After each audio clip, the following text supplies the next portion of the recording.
Alright guys, that time of the week again, and we're back to dive into all of the transfer rumours which are going around the Championship. Plenty has happened since we last did one of these updates. As always, I'd like to hear from you guys in the comments down below. What's your general vibe at your football club and the business that you've done so far? 250 likes will be massively appreciated. Without any further ado, let's jump in. Plymouth have started to bolster up their squad. They brought in Alfie Devine on loan from Spurs for the remainder of the season. The midfielder did spend the first portion of the season out on loan with Port Vale in League One, where he did fairly well. Looking forward to seeing how the 19-year-old makes that next step up to the Championship, but definitely an area where Plymouth were in need of more bodies given the recent recalls, so that one ticks the box for me. Spurs have also loaned out Japhet Tanganga for the remainder of the season. He's joined up with Millwall, in need of some regular football, not played that much over these last few years, had a few injuries and has regularly been sitting on the sidelines for Spurs, but a versatile defender who can either play at centre-half or right back for Millwall. Huddersfield have added Dutch defender Radinho Balka to their back line. He signs on a 3.5-year deal. Comes over from Groningen with a good reputation. Seems as if the Terriers have spent quite a bit on this deal as well, at least a 7-figure fee. To be fair to Huddersfield there, they have got quite a bit of business done early on, and we will discuss them more throughout this video as well. But those are some of the deals which have gone through over these past few days. Now without any further ado,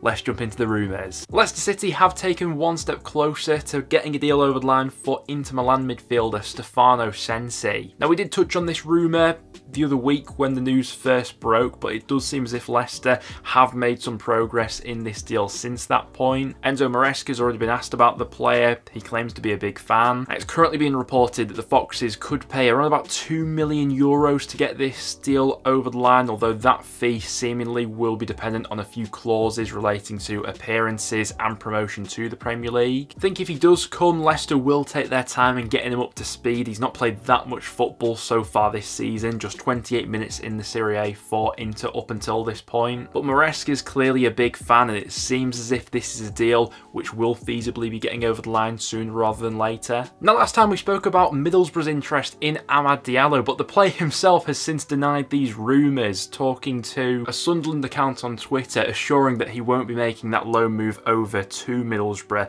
Seems at this point as if Diallo won't be heading out on loan to the Championship and he plans to stick around at Man United. Have seen some murmurings recently with Leeds potentially interested as well, but it seems as if Diallo wants to stick things out with United. Whether or not there's any changes to that in the next few weeks, we'll have to wait and see. Blackburn are reportedly sniffing around Birmingham forward Lucas Djukovic. Now, the experienced forward is into the final 6 months of his contract at St Andrews, and with nothing being agreed with Birmingham as of yet in terms of a contract extension, this could be a decent opportunity for Duke to extend his stay in the Championship with a decent deal at Blackburn if that is on the table. He's 34 years old and more often than not has played the impact sub role for Birmingham so far this season. You'd imagine if Birmingham were willing to sanction his exit in January, they'd surely have something lined up as his replacement to come in. Rovers fans, be interested to hear your thoughts on that one. Don't think it'd be a game-changing signing or anything like that. It would be an experienced head coming into an otherwise maybe quite naive group, you'd say. Notts County's Macaulay Langstaff is a player in high demand right now. Of late, I've seen the likes of Sunderland, Middlesbrough, Derby County and Peterborough all been linked with the 26-year-old forward, and given the numbers he's been putting up for Notts County over these last 18 or so months, you can understand why. Last season in the National League, scored 42 goals. So far this season in League 2, he's scored 20 and 27. Now, don't get me wrong, the jump up to the Championship from the National League and League 2 is absolutely huge, but when you're putting up those sorts of figures, clubs in the divisions above are always going to take notice. Now, when it comes to Notts County, you would imagine that they would demand a sizable chunk of change to be parting company with him, especially in the January window.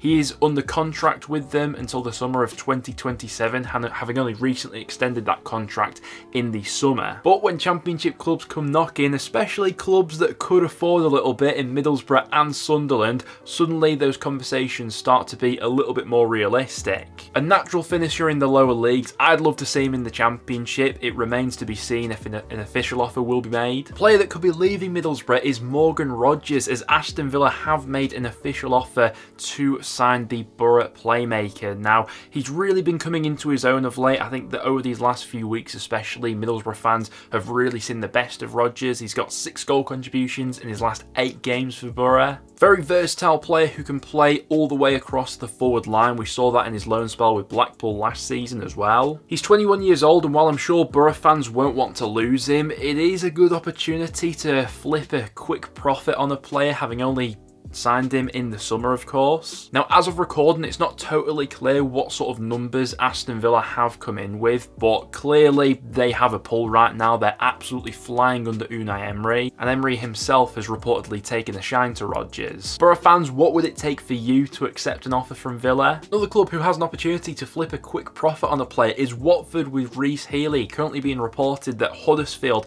have a deal in place for the Watford forward. Now, this is a really interesting move. Healey was massively prolific during his spell in France with Toulouse. He then got that big injury, ended up signing for Watford on a free transfer in the summer transfer window, and so far this season we've not really seen that much of him.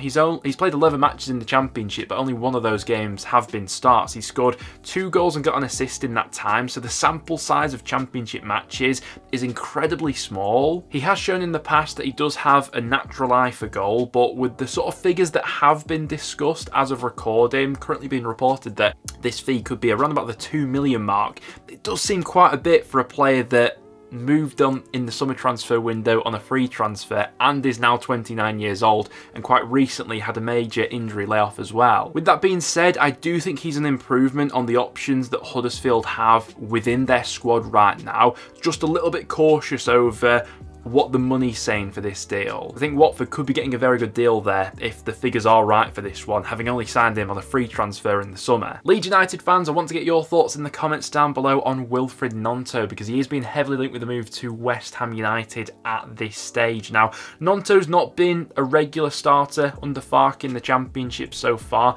just 7 starts for the Italian winger up until this point, 14 appearances off the bench. Clearly has a bundle of energy and potential about him. We see that every time he steps onto the pitch. But if a sizable offer was made in January, it would be interesting to see what Leeds' price point is currently at with Ndidi right now. They did well to keep him over the summer amid Premier League interest, but as he's not been a regular starter up until this point, it would be interesting to see what figures they're thinking of right now. A wide man that they could go in to replace him with is Burnley's Manuel Benson. Now, Benson has already been linked around the Championship previously. We've reported on the interest from both Hull City and Southampton, where Leeds could be willing to throw their hat into the ring for the Belgian winger as well. Manuel Benson absolutely ripped things up in the Championship last season. Fantastic left foot, cutting inside from the right hand side, scored some absolute worldies, and then in Burnley's Premier League season so far, hasn't really had much of a look in. Like a few of the stars who were vital in that Burnley promotion push, they've sort of been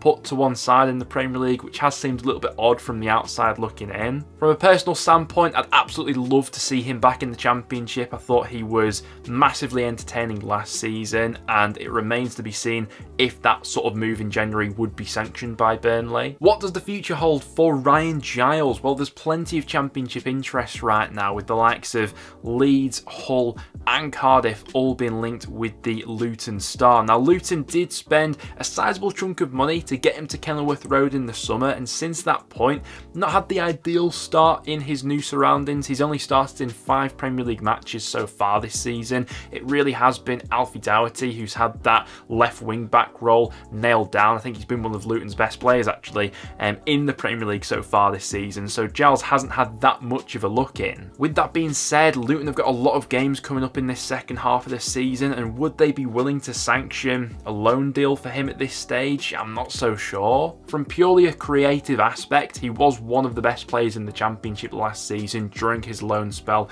with Middlesbrough, and in the right attacking system would absolutely thrive, and maybe stylistically the move to Luton wasn't the best for his career, especially with them having already had Doughty as well. Definitely one to keep your eye on though over these next few weeks. A big story regarding Southampton is Chelsea reportedly sniffing around Kyle Walker-Peters. Now, Mauricio Pochettino will know the defender well from their time previously at Tottenham together. It was Pochettino who handed Walker-Peters his Premier League debut. Honestly, I was absolutely amazed there wasn't more Premier League interest in the Southampton fullback in the summer window, and up until this point of the season, I really do think he's been one of the best performers in the Championship, so Premier League interest really doesn't come as that much of a surprise. He's got 2 goals and 2 assists, but those statistics don't really do him justice for just how influential he's actually been in this Russ Martin system. Clearly a level above the Championship, and I mean, I'd be amazed if Southampton did manage to keep hold of him